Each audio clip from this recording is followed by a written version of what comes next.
With every real estate transaction, there are seller and buyer closing costs that are paid. Hi, I'm David Wilson with Carolina's Choice Real Estate, and today I'll be breaking down the typical seller closing costs that you are expected when selling your home. First on the list is agent commissions. This amount can vary greatly depending on the sales price of the home and what you and your listing agent agreed to in terms of what you're paying them to represent you, as well as if and what you agree to pay the buyer's agent who represents the buyer who is purchasing your home. Next on the list is revenue or deed stamps, or sometimes referred to as transfer fees or excise tax. This is a fee the Register of Deeds charges to the sellers wherever you transfer a property from one owner to another.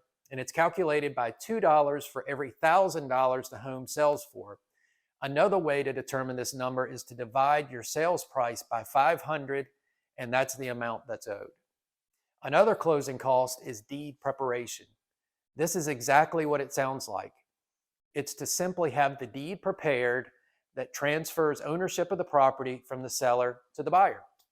An attorney must prepare the deed, and typically the buyer's closing attorney does this for you because it's easier to keep this all in-house and the document preparation be done by that closing attorney. However, the seller can always hire their own attorney for the deed preparation.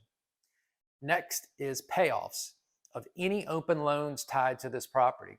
So this would include your mortgage and or equity line, for example. This needs to be paid off in full or the buyer cannot receive clear title to their new home. Next closing cost is prorations. This is usually your annual property taxes and or your HOA dues. As a seller, you will pay a prorated amount for these items through the day you close on the property. If you have already paid these in full for the year, you will receive a prorated credit back for the portion of days you no longer own the home for that year.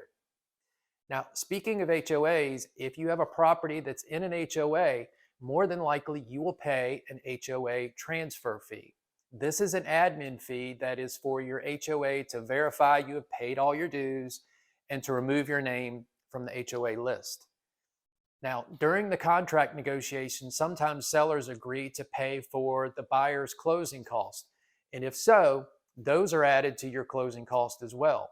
This may include any allowances offered in lieu of addressing any repairs to the home or any type of appraisal deficiencies. Lastly, there are miscellaneous attorney's fees charged to the seller. This will occur when the seller still has open loans on the property and the attorney needs to pay these loans off by transferring the mortgage payoff funds to the lender. Now, these are the normal closing costs you can expect to pay as a seller. However, there are sometimes, there'll be other closing costs involved as well.